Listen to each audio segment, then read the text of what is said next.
Туркменские триумфаторы Монте-Карло встретились с Эмином Агаларовым. Популярный певец встретился с представителями знаменитой группы национальных конных игр «Галканыш» в Баку. Встреча прошла в рамках визита группы в Азербайджан.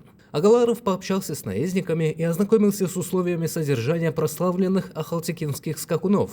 Певцу продемонстрировали элементы уникального шоу, принесшего туркменскому коллективу мировое признание и престижные награды на международных аренах.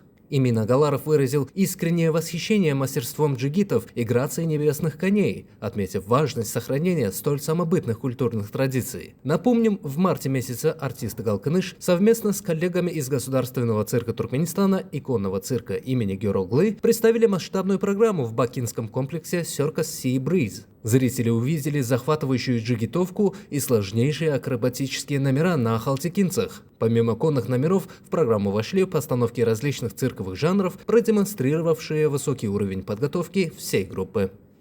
Очень приятно, что сегодня туркменский цирк, государственный цирк у нас здесь работает.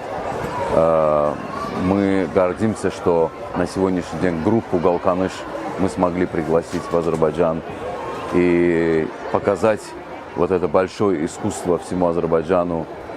На самом деле очень благодарен моему другу, огромному профессионалу циркового искусства Перли. Спасибо всем, кто принял участие, кто создал такую прекрасную программу, привез.